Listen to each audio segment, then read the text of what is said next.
Hola, ¿cómo están, queridos amigos, amigas que se están conectando en estos momentos de la tarde a este webinar que estamos compartiendo a través de las plataformas de ADRA Paraguay? Quiero extenderles un abrazo desde donde nos encontramos, un abrazo virtual para cada uno de ustedes que se están sumando con el objetivo de aprender cada día más. Estamos en un webinar más y quiero darles la bienvenida a este webinar de apoyo psicosocial para niños, niñas y adolescentes en situación de crisis. Eso es en el marco de la capacitación en salud comunitaria y gestión de riesgos impulsadas por ADRA Paraguay. Para los que ya están con nosotros durante cada semana, me conocen, pero para quienes no me quiero presentar, soy Danitza Díaz y les estaré acompañando durante este webinar especial. Y también quiero saludar a todas las personas que se inscribieron a este webinar en vivo. Un cordial saludo a los referentes de las unidades en salud familiar que nos acompañan, los educadores, equipo técnico del Ministerio de la Niñez y la Adolescencia. También quiero saludar al personal de los diferentes ministerios que están con nosotros semana a semana aprendiendo cada día más. Las academias y organizaciones, amigas que están con nosotros acompañándonos también. Gracias por estar conectados y no se olviden que más adelante tendremos una sección especial, una sección donde cada uno de ustedes van a poder compartir sus dudas, sus incógnitas y también por ahí sus aportes con respecto al tema del día de hoy. Para continuar, quiero saludar a quienes me están acompañando y voy a pedir ahí que en pantalla puedan aparecer. Quiero saludarlos y dar la bienvenida. Quiero saludar a Liz Mora, ella es de la casa, ella es de ADRA Paraguay, el área, y nos va a contar de qué área es. Ya, Liz, ¿te parece? Danos un saludito para las personas que están con nosotros y cuéntanos en qué área trabajas dentro de ADRA. Sí, muy buenas tardes para todos y todas, bienvenidos y bienvenidas. Les saluda Liz Mora del área de gestión social de ADRA Paraguay. Muchas gracias. Espero que Liz estés contenta porque el día de hoy vamos a responder ahí unas preguntas, vamos a aprender más también.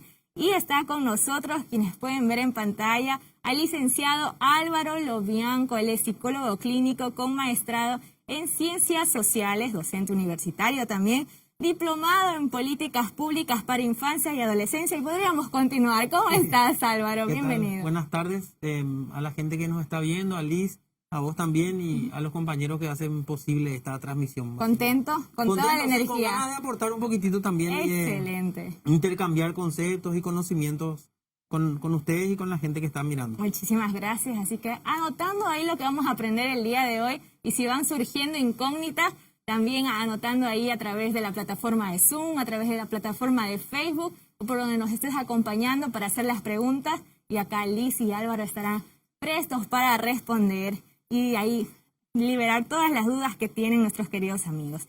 Quiero continuar y ustedes ya saben sobre ADRA Lab.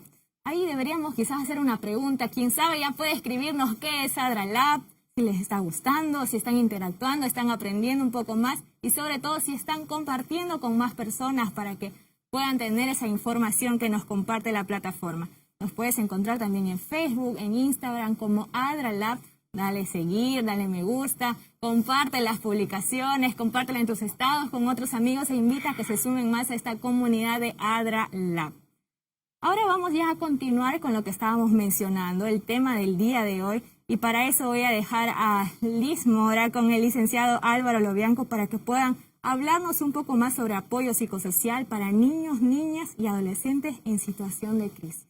Asimismo, Danitza, entonces para empezar un poco vamos a consultarle a Álvaro cómo podemos definir crisis, emergencia. Bueno, primero que nada hay que entender que cuando hablamos de crisis hablamos de un estado de inestabilidad generalizado.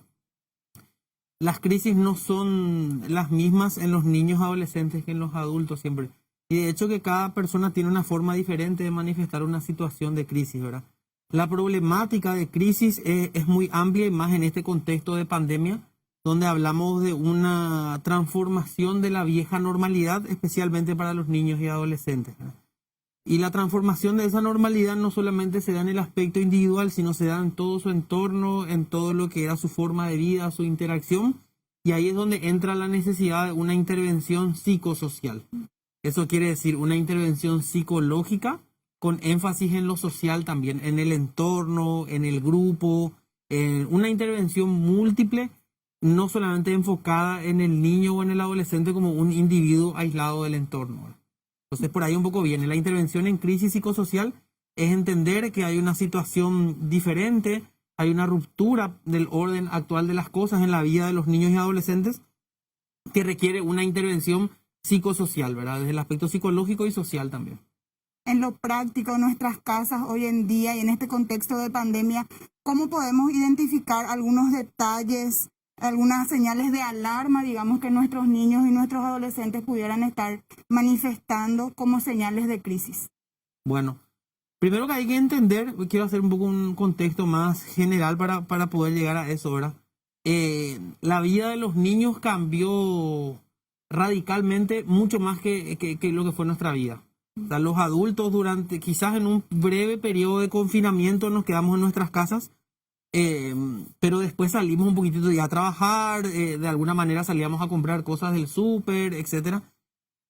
Los niños perdieron, por sobre todo los niños de clases populares, perdieron absolutamente todo lo que era su entorno, todo lo que era su lugar de desenvolvimiento. Acordémonos de lo siguiente: en primer lugar, los niños recién en noviembre pudieron entrar a los supermercados o algo así. Estaba prohibido ingresar con niños. Las clases sin duda se suspendieron en su totalidad todo el año pasado también. No podían ir a plazas públicas. Los menores de 10 años solamente podían salir acompañados de los padres desde octubre o creo que fue agosto, no sé, en esos meses. Estamos hablando desde marzo que empezaron las medidas sanitarias y nos fuimos hasta septiembre, octubre con un encierro total de los niños, ¿verdad? También dejaron de ver a seres queridos, sus abuelos, relacionarse con otros niños.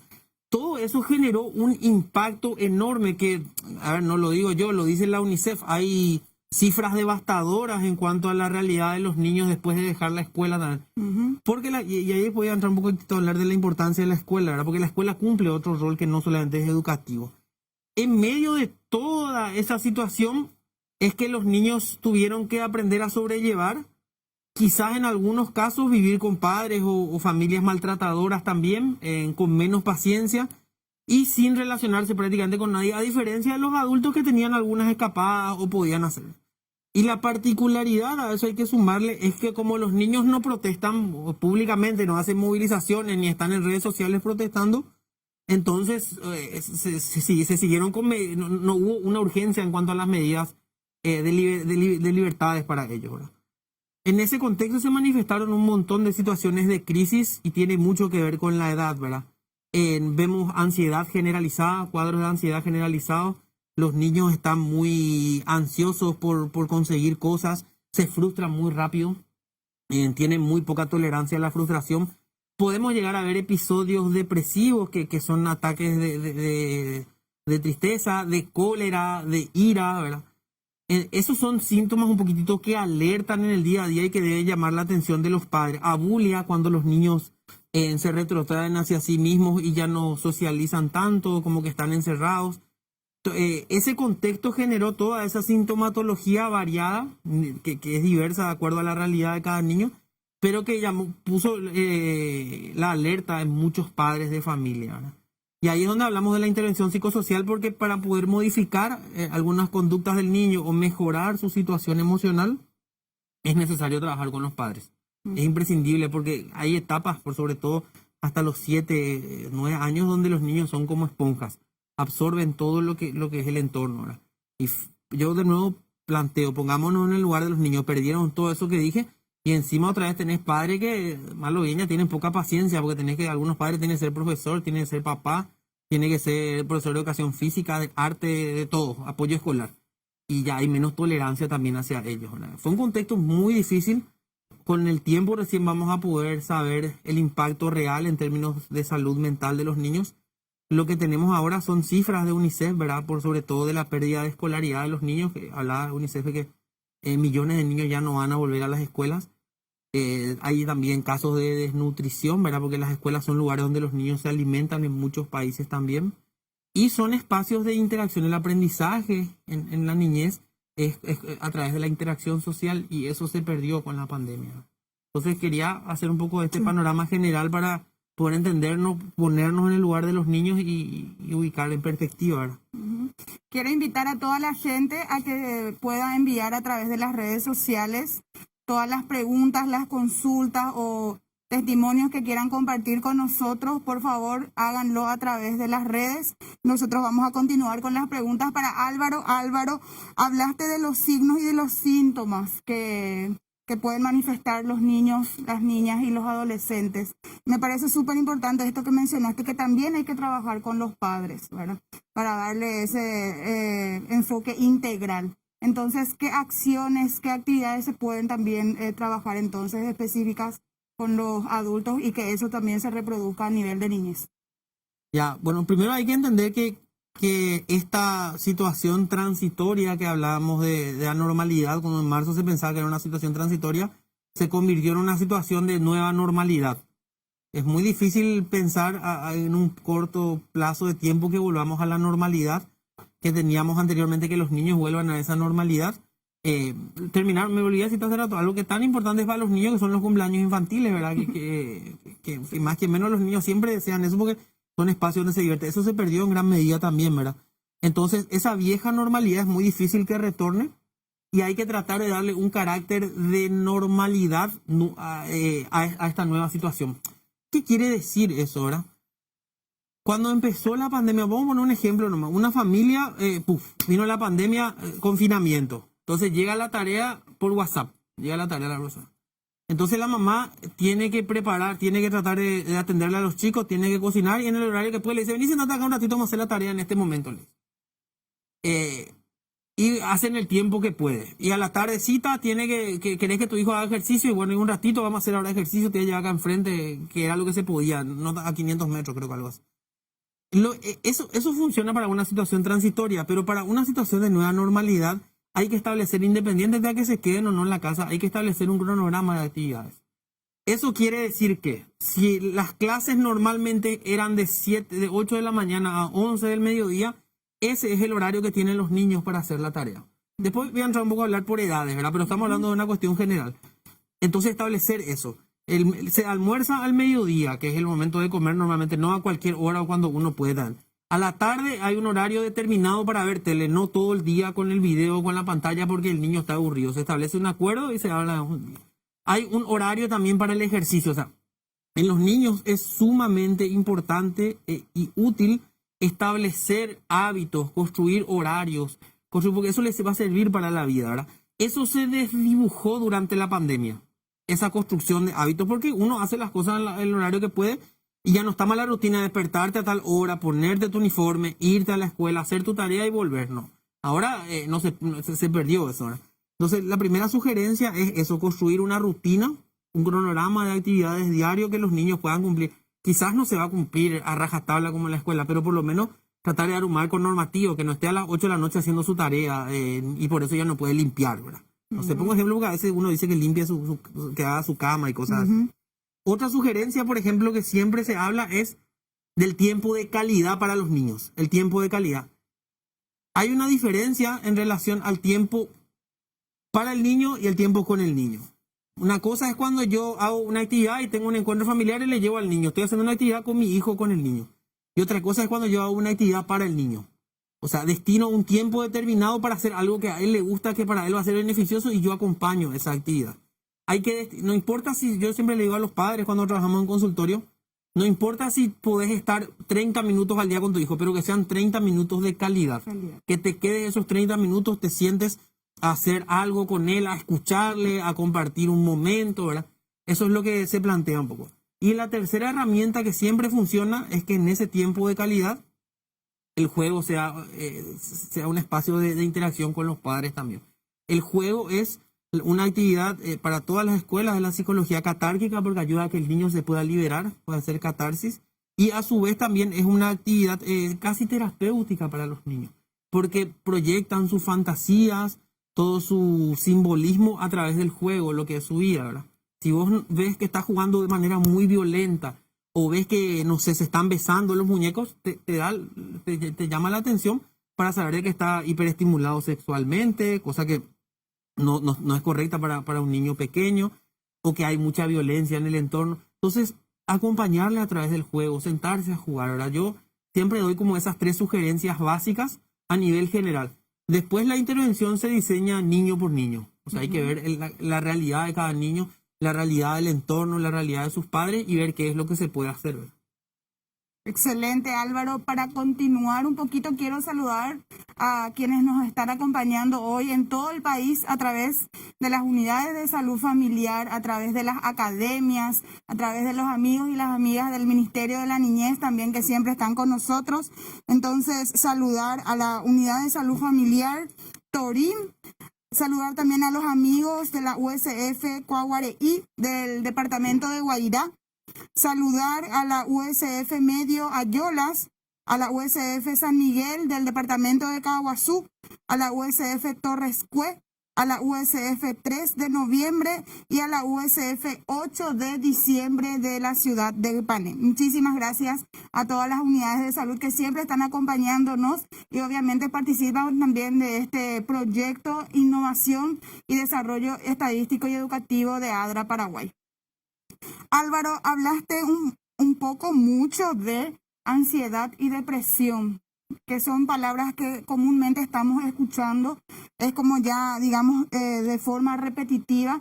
Entonces, ¿cómo una mamá puede identificar que su hijo está manifestando situaciones o síntomas, ya sea de ansiedad y también para diferenciar un poco también de lo que es la depresión?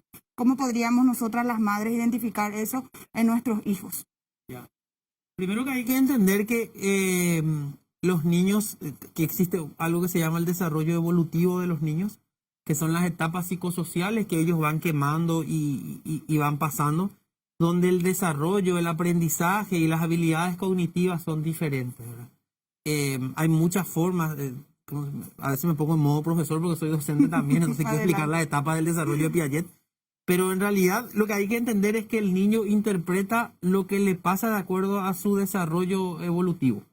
A ver, por ejemplo, en niños de 5 a 6 años, desde los 4 en adelante, está muy instalada la lógica de la construcción en torno a la fantasía y el pensamiento binario.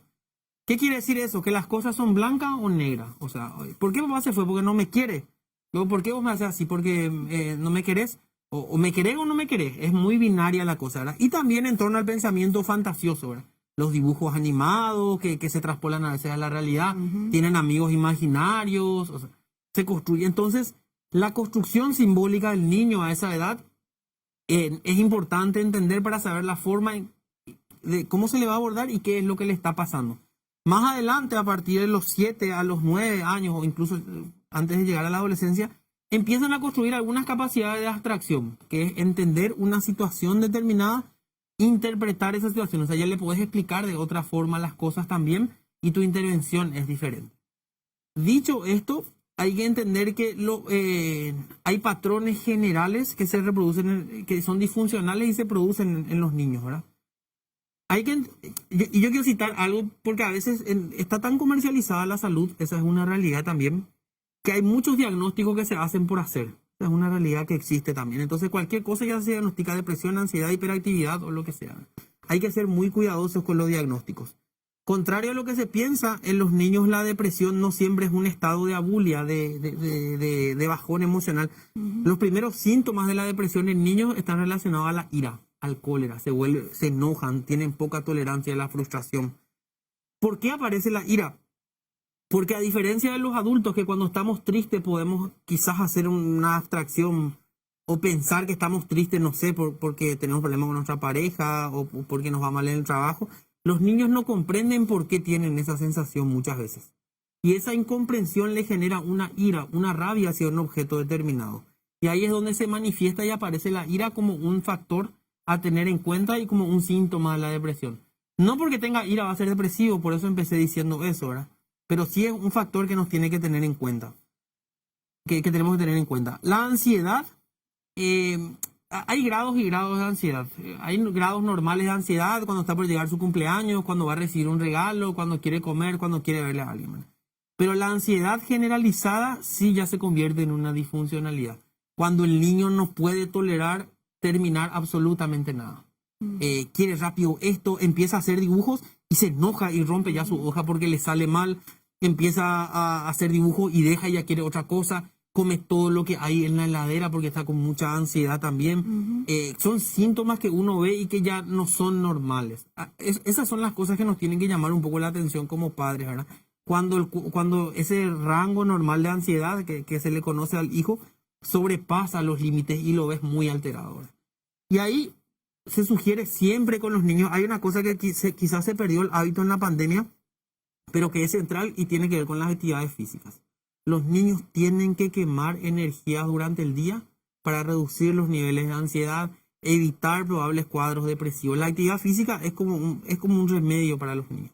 El niño tiene que llegar cansado a la noche, desgastado las energías que tiene, porque tienen otro metabolismo, ¿verdad?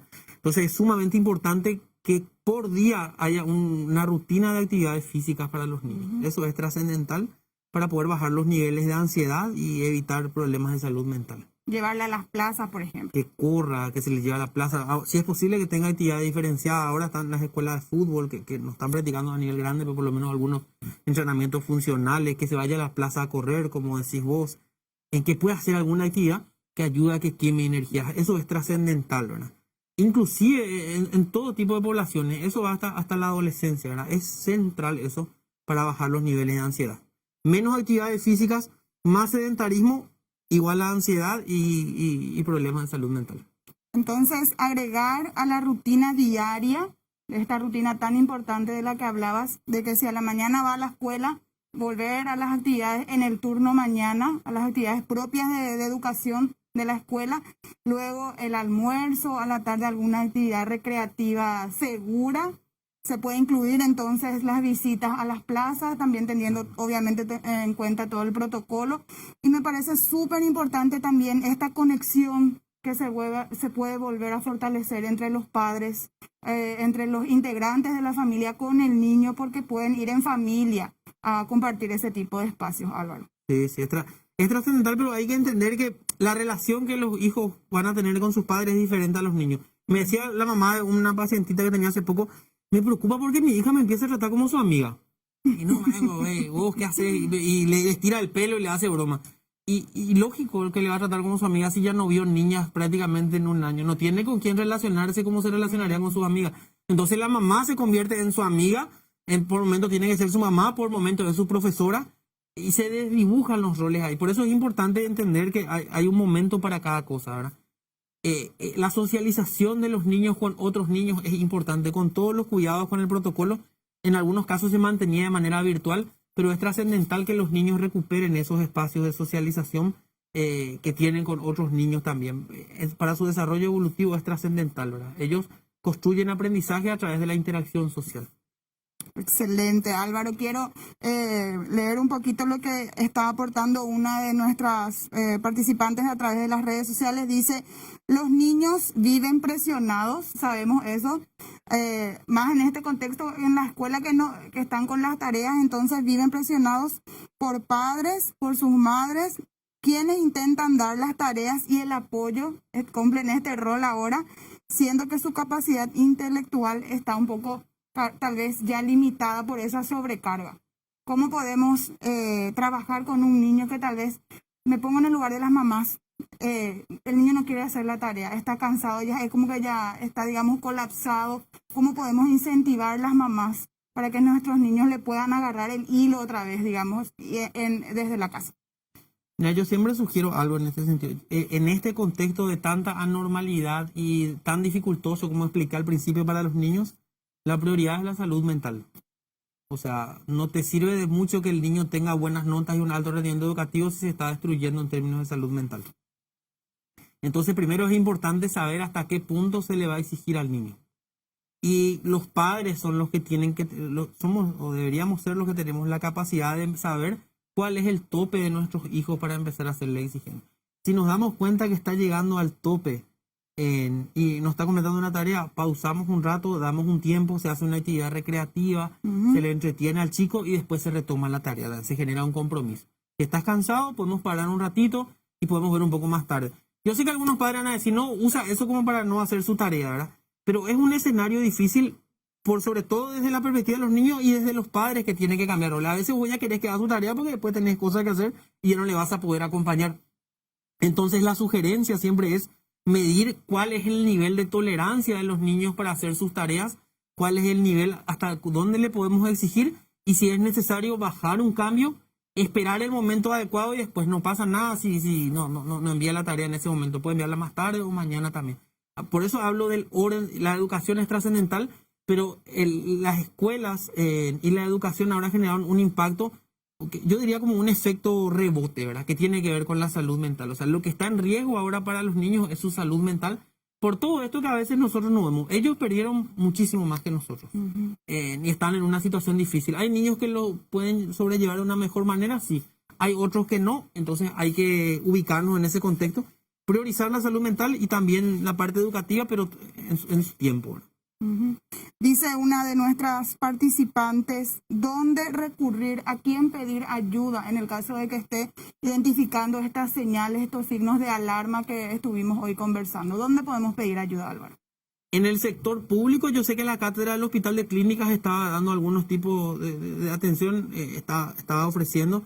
También hay terapeutas, yo sugiero siempre que se vayan con un terapeuta especializado en el área, con algún psicólogo. Y yo no digo para un tratamiento largo, a veces uno dice, ¿para qué me da el psicólogo si sale lo caro, ¿verdad? Y no tengo lo plata? Quizás con 1 o 2 sesiones donde más que al niño se le pueda dar una orientación al padre, ya vale muchísimo como para poder sobrellevar una situación difícil. Si nosotros notamos que el niño está manifestando estos síntomas, es necesario llevarlo a una consulta de salud mental con algún profesional, por supuesto de psicología, y solicitar algún tipo de consejos e intervenciones para que le pueda dar un diagnóstico más real de cuál es el punto de gravedad de la situación, ¿verdad? Pero hay que estar muy alertas, mirar lo que dibuja, mirar cuando juega con su hermanito, con otros niños, para saber en qué momento intervenir. Excelente. Bueno, Álvaro, quiero comentarte y comentarle también a la gente que estas últimas semanas estuvimos trabajando con la Dirección de Gestión y Reducción de Riesgos del Ministerio de la Niñez en escuelas del Departamento Central y de Presidente Hayes. Y en estos trabajos estuvimos trabajando en capacitaciones con padres. Y a los padres se les incentivaba un poco que los niños vuelvan a los juegos que nosotros practicábamos anteriormente, hace años. El trompo, la pandorga, juegos que ahora actualmente ya no podemos tal vez practicar, pero se incentiva del Ministerio de la Niñez a que los niños vuelvan a esa práctica y utilizando materiales ya sea reciclados, porque sabemos también que económicamente estamos limitados de recursos, pero con lo que tenemos podemos ir incentivando y apoyando a nuestros niños en esta situación de crisis. Sí, claro. Hay que usar todas las herramientas que se pueden. Hay una cuestión también que genera mucha ansiedad en los chicos y que es una problemática real y que tiene que ver con este tema de la pantalla. O sea, se generó una dependencia y casi adicción en muchos niños con la pantalla. De tanto que hacen sus tareas, algunos tienen tablet, tienen computadoras, se quedaron colgados, encontraron juegos, encontraron otras cosas y cuesta sacarle eso para hacer otras actividades, ¿verdad? Entonces yo siempre sugiero que el tiempo en pantalla sea determinado por día. O sea, si son 3 horas de tarea y 3 horas de juego, bueno, solamente 5 horas al día puede. Después hay que hacer otras cosas y recuperar estos juegos que vos decís, ¿verdad? Algunos niños juegan igual el trompo, balita, pero por sobre todo, viste que es diferente cuando yo le digo, bueno, juega esto, te compro para tu Pandora. A diferencia de cuando yo me voy a jugar con el niño y le enseño cómo jugar. O sea, el juego se convierte en un espacio de interacción y de relacionamiento con los padres también. Si nosotros queremos sacar a nuestros chicos de la pantalla, si queremos darle mayor presencialidad a las actividades que hacen, que queme más energía, necesariamente tenemos que hacer ese esfuerzo de acompañar. Entonces, repito, no es tanto la cantidad de tiempo, no es que yo me quede 10 horas al lado de mi hijo con mi celular. No importa, me quedo media hora, 1 hora puedo, pero esa 1 hora es un tiempo de calidad para poder modificar algo en él, ¿no? Excelente. Muchísimas gracias, Álvaro. Creo que estamos aprendiendo muchísimo en este webinar y para ir cerrando quisiera pedirte algunas ideas generales como para que podamos ir cerrando esta transmisión. Bueno, yo creo que de nuevo atendiendo a este contexto difícil, siempre sugiero que los padres estemos muy atentos a algunas conductas de los niños. Así como el ministerio había lanzado en su momento campañas contra el abuso o algo así, hablaba de factores para poder detectar eso, es trascendental que los padres estemos atentos a probables episodios de ansiedad, de depresión que aparece mucho en los niños en este periodo, ¿verdad? A través de las pautas que yo les había dicho anteriormente. Y por sobre todo que hagamos una intervención a tiempo. ¿Qué quiere decir eso? Si yo noto que mi hijo empieza a irritarse y está teniendo un poco más de ansiedad de lo común, entonces empiezo, quizás todavía no me voy a consultar con un profesional porque no, me pareció que una vez vi eso. No me pareció todavía tan grave, poniendo un ejemplo, no. Entonces en ese momento yo pruebo y empiezo a hacer actividades físicas con él. Entiendo de que tiene que cambiar su rutina de actividades y tiene que quemar más energías. Entiendo de que necesita más tiempo para jugar también con su padre y poder hablar en ese momento. Pero no funcionan los interrogatorios a los niños. Contame qué te pasa, decime qué te pasa, porque a veces los niños, de acuerdo a su desarrollo evolutivo, no tienen la capacidad de armar la idea, de construir esa oración para decir qué le pasa. Eso se descubre a través del juego, a través del relacionamiento, ¿verdad? Yo haría un llamado de atención para cerrar un poquitito y ponernos a veces en el lugar de los niños. Quiero cerrar un poco con una anécdota. Algunos conocen El Principito, que es el libro. Y cuando, un clásico. Cuando empezaba el libro, contaba el piloto que él se despertaba y un niño le decía, dibujame un elefante, creo que le decía, una boa. Entonces él agarraba un cordero, le decía, perdón, un cordero. Dibujame un cordero, le decía. Entonces el señor dibujaba un cordero y le decía, no, ese cordero es muy gordo. No, ese cordero es muy flaco. No, ese tiene cola, no le salía nada. Entonces dibujó un sombrero y le dijo que esto, y adentro de esta caja está el cordero. Ahora sí entendiste lo que le dijo. O sea, la construcción simbólica y fantasiosa de los niños es diferente a nuestra construcción de adultos. Y a veces para poder abordarlos, para poder entenderlos y ayudarlos, tenemos que volver a ser esos niños, ponernos en su lugar y tratar de dialogar desde ahí. No desde la posición jerárquica, sino desde el pensamiento de los niños. Muchas gracias, Álvaro. Quiero invitar a toda la gente, si no pudieron seguir este webinar desde el inicio, lo van a tener en la plataforma ADRA Lab. Recuerden que este es el quinto webinar de que estamos desarrollando a través de nuestra plataforma. Ingresan a adralab.org. Pueden seguir participando también de los cursos en salud comunitaria y gestión de riesgos, de dar ese mensaje específicamente a nuestros amigos y amigas de las unidades de salud familiar de todo el país. Decirles que esta última semana del mes de mayo estamos desarrollando el último módulo de salud mental y en el mes de junio ya se van a abrir las fechas para inscripciones de los exámenes finales, ya que vamos a ir cerrando esta capacitación e ir entregando los certificados. Así que agradecerte muchísimo, Álvaro, por haber compartido hoy con nosotros. Esperamos que no sea tampoco la última vez. Entonces, agradecerte este espacio. Si quisieras decir algunas palabras al público. Agradecer a Adra por la oportunidad, agradecerte a vos también.